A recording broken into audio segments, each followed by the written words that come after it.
سورہ بقرہ کے رکو نمبر 38 کا آغاز ہے اور یہ تیسرے پارے کا 6واں رکو ہے۔ اللہ رب العالمین نے ارشاد فرمایا، الذین ينفقون اموالهم باللیل والنہار، وہ جو اپنے مال خیرات کرتے ہیں رات میں اور دن میں، سرا وعلانیہ، چھپے اور ظاہر، چھپا کر دیتے ہیں، ظاہر میں دیتے ہیں، رات میں دیتے ہیں، دن میں دیتے ہیں، فلہم اجرہم عند ربہم، ان کے لیے ان کا اجر ہے ان کے رب کے پاس، ولا خوف علیہم ولا هم یحزنون، اور نہ ان پر کوئی خوف ہے اور نہ وہ غمگین ہوں گے۔ یعنی یہ لوگ راہ خدا میں خرچ کرنے کا بہت زیادہ شوق رکھتے ہیں اور ہر حال میں خرچ کرتے رہتے ہیں۔ شان نزول یہ ہے کہ یہ آیت کریمہ حضرت ابوبکر صدیق رضی اللہ تعالی عنہ کے حق میں نازل ہوئی، جبکہ آپ نے راہ خدا میں 40,000 دینار خرچ کیے تھے، 10,000 رات میں، 10,000 دن میں، 10,000 پوشیدہ، 10,000 ظاہر۔ ایک قول یہ ہے کہ یہ آیت کریمہ حضرت علی رضی اللہ تعالی عنہ کے حق میں نازل ہوئی، جبکہ آپ کے پاس صرف 4 درہم تھے اور کچھ نہ تھا۔ آپ نے ان چاروں کو خیرات کر دیا، ایک رات میں، ایک دن میں، ایک کو پوشیدہ، ایک کو ظاہر۔ اس آیت کریمہ میں آپ ترتیب دیکھیں، پہلے باللیل کا ذکر ہے، پھر نہار کا ذکر ہے، پہلے رات کا ذکر ہے، پھر دن کا، پہلے سرن کا ذکر ہے، پھر علانیہ کا ذکر ہے۔ سرن مانے چھپا کر، علانیہ مانے اعلانیہ۔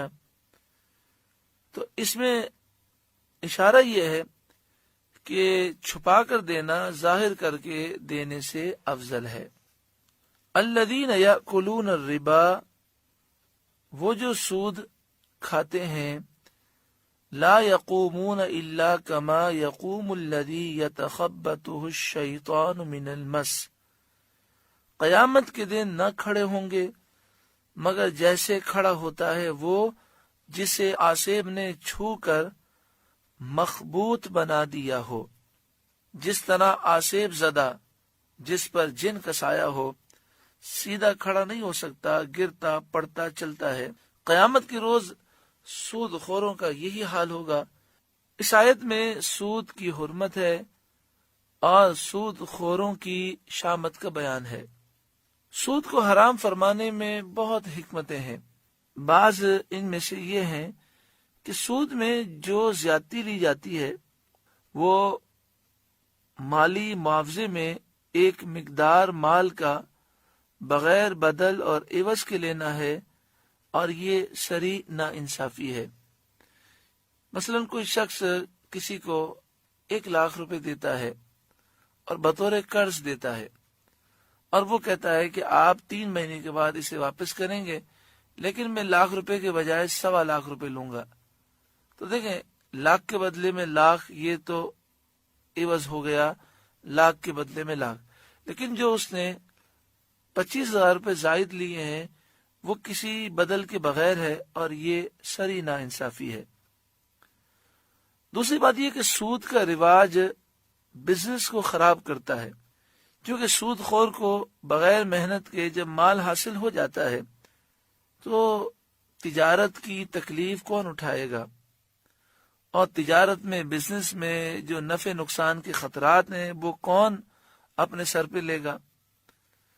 تو اس کے لیے سود لینا اور سودی کاروبار کرنا زیادہ آسان محسوس ہوتا ہے۔ پھر جب بزنس میں اور تجارت میں کمی ہوتی ہے تو اس سے انسانی معاشرے کو نقصان پہنچتا ہے۔ اس کو یوں سمجھیے کہ اگر ہمارے ملک میں بینک کی جو شرح سود ہے، یعنی بینک پیسے جمع کرنے پر جو سود دیتا ہے، اگر بینک اس کی شرح بڑھا دے تو مارکیٹ سے کاروبار ختم ہو جاتا ہے، لوگ بینک میں پیسہ رکھنا شروع کر دیتے ہیں، اور وہ کہتے ہیں جب بینک سے ہمیں اتنا سود مل رہا ہے تو کاروبار میں خطرات لینے کی کیا ضرورت ہے۔ تو یہ سودی نظام بزنس کو اور لوگوں کے کاروبار کو اور محنت مزدوری کرنے والوں کے مواقع کو نقصان پہنچاتا ہے۔ سیدھی سی بات ہے کہ جب ایک شخص فیکٹری چلاتا ہے تو اسے اس بات کا خطرہ ہوتا ہے کہ میری فیکٹری میں مجھے نقصان ہو گیا، میرا کیا ہوگا، نقصان بھی ہو سکتا ہے، فائدہ بھی ہو سکتا ہے۔ وہ محنت کرتا ہے، لیکن اگر وہ یہ فیکٹری کے پیسے 10 کروڑ روپے بینک میں رکھ دے تو وہ یہ سوچتا ہے مجھے نقصان کا تو کوئی اندیشہ نہیں اور فکس مجھے سود بھی ملتا رہے گا۔ جب اس طرح کی انسان کو عادت پڑ جائے تو وہ پھر کبھی بھی فیکٹری کی طرف نہیں جائے گا۔ سود کا ایک ذرہ بھی لینا یہ حرام ہے۔ 1 روپیہ بھی اگر سود کا لیا جائے اور مال میں مل جائے تو پورے مال کو برباد کر دیتا ہے۔ مسلمان کو چاہیے کہ اس سے دوری اختیار کرے۔ یہاں پر یہ بات بھی عرض کر دوں کہ آج کل اسلامک بینکنگ کے نام سے بہت ساری بینک کھولے ہوئے ہیں۔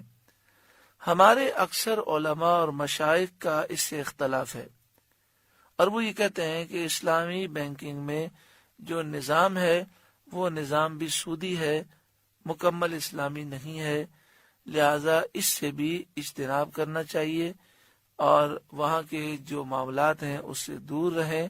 بلکہ بعض ہمارے مشائخ و علماء تو یہ کہتے ہیں عام بینک میں رکھنے سے زیادہ گناہ اسلامک بینک میں ہے، کیونکہ یہاں پر سود کو حلال سمجھ کے لیا جا رہا ہے۔ اللہ تبارک و تعالی ہر ایک کو عقل سلیم عطا فرمائے، اور یہود و نصارہ نے جو سودی نظام ہم پر مسلط کیا، اللہ تعالی مسلمانوں کو اس سے نجات عطا فرمائے، اور اسلامی نظام مصطفیٰ اللہ تعالی ہم سب کو نصیب فرمائے۔